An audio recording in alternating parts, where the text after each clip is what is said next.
मानुष हो तो वही रस खानी, बसो ब्रज गोकुल गांव के ग्वारन। नमस्कार, मैं अर्चना शुक्ला अपने यूट्यूब चैनल अर्चना साहित्य क्लासेस में आप सभी का बहुत बहुत स्वागत करती हूँ। आज मैं कक्षा 10 में रसखान के पद सवैया रसखान का सवैया पढ़ाने वाली हूँ। और आइए हम लोग रसखान के सवैया को पढ़ते हुए रसखान के सवैया का आनंद लेते हैं। रसखान भगवान श्री कृष्ण के अनन्य भक्त थे, उपासक थे। मुस्लिम होने के बावजूद भी भगवान श्री कृष्ण के वो भक्त थे और रसखान भगवान श्री कृष्ण पर ही अपने सवैया लिखे हैं। आइए देखते हैं। मानुष हो तो वही रस खानी, बसो ब्रज गोकुल गाम के ग्वारन। जो पशु हो तो कहा बसु मेरो, चरो नित नंद की धेनु मझारन। पाहन हो तो वही गिरी को, जो धरे कर छत्र पुरंदर धारन। जो खग हो तो बसेरो, करो मिली कालिंद कुल कदम्ब की डारन। मानुष हो तो वही रसखानी। रसखान कह रहे हैं कि ए प्रभु, अगर मैं मनुष्य हूँ अगले जन्म में, अगर मैं मनुष्य का रूप पाऊँ तो बसों ब्रज गोकुल गांव के ग्वारन। मेरा बसेरा जो है ब्रज और गोकुल के गांव के ग्वालों के रूप में हो। अर्थात मैं ब्रज और गोकुल में के गांव में पैदा हूँ अगर मैं मनुष्य के रूप में हूँ तो। जो पशु हो तो कहा बस मेरो, अगर मैं पशु के रूप में मेरा जन्म होता है तो मैं बस इतना ही कह रहा हूँ कि चरो नित नंद की धेनु मझारन। मैं नित प्रत्येक दिन नंद बाबा के, धेनु मतलब गायों के, मझारन मतलब बीच में चरूं। मैं नंद बाबा के गायों के बीच में मैं चरूं, अर्थात तब भी मैं आपके ही चरणों में रहूं। पाहन हो तो वही गिरी को, अगर मैं पत्थर रूप में हूँ, मेरा जन्म पत्थर के रूप में हो तो मैं वही गिरी पर, गिरी माने पर्वत का पत्थर बनूं। जो धर्यो कर छत्र पुरंदर का धारण, जो प्रभु आपने कर माने अपने हाथ में छत्र के रूप में उस पुरंदर को आपने धारण किया है। अगर मैं पत्थर बनूं तो उसी पुरंदर का पत्थर बनूं जिसे आपने अपने हाथों में धारण किया है। जो खग हो तो बसेरो करो, अगर मैं पक्षी के रूप में हूँ तो मेरा बसेरा कहाँ हो, मिल कालिंद कूल कदम्ब की डालिन। उस कालिंदी नदी के किनारे, जो कूल माने किनारा, कालिंदी माने यमुना नदी के किनारे, कदम्ब की डार पर मैं पक्षी के रूप में मेरा बसेरा हो, चूँकि वहाँ आप नित्य आते हैं और मेरा दर्शन हो आपका। जिस प्रकार से रसखान जो है प्रभु के शरण में सदैव रहना चाहते हैं, कहते हैं कि मैं मनुष्य हूँ तो मेरा बसेरा ब्रज और गोकुल के गांव के ग्वालों के साथ हो, और मैं पशु हूँ तो नंद के गायों के बीच में मैं चरूं।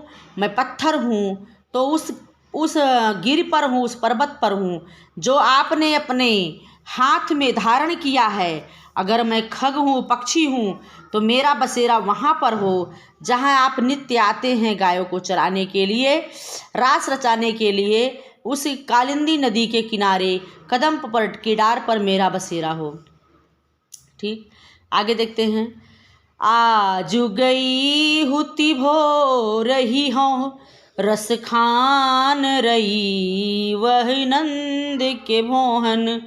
वाको जियो जुग लाख करोड़, यशोमत को सुख जात कहो नहीं। तेल लगाई लगाई के अंजन, भौहें बनाई बनाई डिठो नहीं। डारी हमें लनिहार निहारत वारत ज्यों पुचकारत छोहन। कह रही हैं कि आज मैं गई थी, कहाँ, वहाँ गई थी। आज गई हुती भोर ही, आज मैं सुबह ही रसखान कह रहे हैं कि आज मैं सुबह ही गई थी कहाँ, रई वही नंद के भवन में मैं आज सुबह ही गया था। तो क्या कह रहे हैं, वाको जियो जुग लाख करोड़, वो जो है लाख करोड़ों वर्ष जिए, यशोमति को सुख जात कहो नहीं। यशोदा का जो सुख है वो मुझसे कहा नहीं जाता। क्यों? क्योंकि तेल लगाए के अंजन, वो कृष्ण का इस प्रकार से जो है सेवा करती हैं, कृष्ण के प्रेम में इस प्रकार से पगी रहती हैं, उनकी देखभाल में, कि उनको तेल लगा करके, उनको काजल लगा करके उनकी भौहें इस प्रकार से बनाती हैं कि जिससे उन्हें डिठौना ना लगे, नज़र ना लगे। डारी हमेलन हार निहारत, और उनके गले में हमेलन एक प्रकार का हार है, उनके गले में हार पहना करके उन्हें बार बार उनकी सुंदरता को निहारती हैं, बार बार नज़र उतारती हैं, वारती हैं। वारत ज्यों पुचकारत छौहन, और अपने छौहन माने पुत्र से मतलब है बच्चे से, अपने बच्चे को बार बार वो पुचकारती हैं। उनकी सुंदरता को देख करके वो मोहित होती हैं, बार बार उन्हें पुचकारती हैं। इस प्रकार से कह रहे हैं कि आज गई हुते भोर ही हों, रसखान रही वही नंद की भव नहीं, नंद के भवन आज सुबह ही मैं गया था। और इस प्रकार से वहाँ क्या देखते हैं कि वाको जियो जुग लाख करोड़, वो लाख करोड़ वर्ष जीवित रहें, यशोदा को सुख जात कहो नहीं, यशोदा का सुख मुझसे कहा नहीं जाता। कि तेल लगाई के अंजन भगवान श्री कृष्ण को बार बार तेल और काजल लगा करके, उनकी भौहें बना करके, उन्हें डिठौना, जिससे डिठौना ना लगे, काजल का टीका लगा करके उन्हें सजाती हैं। डारी हमेलन हार निहारत, उनके गले में हमेलन का हार डाल करके उन्हें बार बार निहारती हैं और वारती हैं, बार बार उन पर वारती हैं कि ज्यों पुचकारत छौहन, जैसे कोई अपने बच्चे को पुचकारती है, उसी प्रकार से माँ यशोदा कृष्ण को पुचकार करके उन्हें प्रेम करती है। तीसरा देखते हैं, धूरी भरे अति शोभित श्यामजू, तैसी बनी सिर सुंदर चोटी, खेलत खात फिर अंगना पग, पैजनी बाजत पीर कछोटी। वाछ बिको रस खान बिलोकत, वारत काम कला निधि कोटी, काग के भाग बड़े सजनी, हरि हाथ से ले गयो माखन रोटी। धूरी भरे अति शोभित श्याम जू, तैसी बनी सिर सुंदर चोटी। कह रहे हैं भगवान श्री कृष्ण मिट्टी में खेलते हुए इतने सुंदर सुशोभित लग रहे हैं कि धूरी भरे अति शोभित श्यामजू, श्याम अपने सर पर मिट्टी भरे हुए हैं, मिट्टी खेल रहे हैं और उस मिट्टी को बार बार अपने सर पर भरे हुए हैं। और तैसी बनी, और उनके सिर पर सुंदर चोटी बनी हुई है, और उन चोटी पर वे बढ़िया सुंदर जो है धूर भरे हुए हैं, और वह धूल उनके ऊपर बहुत ही सुंदर लग रही है। खेलत खात फिरे अंगना, और खेलते हुए खाते हुए अंगने में अपने दौड़ रहे हैं, घूम रहे हैं। पग पैजन बाजत पीर कछोटी, और उनके पैर में पैजन, इस प्रकार से पैजन माने पायल, इस प्रकार से सुंदर लग रही है कि पैजन बाजत पीर कछोटी, और उनके पैर में पैजन इस प्रकार से सुंदर लग रही है, पैजन बज रही है, और उनकी कछौटी माने वो क्या पहने हुए हैं, कच्छा पहने हुए हैं। वाछबिको रस खान बिलोकत, और इस प्रकार के भगवान श्री कृष्ण के सुंदरता के, उनके अंग पर सुंदर आभूषण है, पैरों में पैजन है, सिर्फ एक कच्छा पहने हुए, और अपने सर पर चोटी सुंदर बधी हुई है उनके, और उस सुंदर चोटी पर बालों पर अपने वो धूर जो है अच्छे से डाले हुए हैं। इतनी सुंदर शोभायमान लग रहे हैं कि वाह छब की को रसखान बिलोकत, रसखान भगवान श्री कृष्ण के इस छवि को बिलोकते हुए देखते हैं, बिलोकना माने देखते हैं।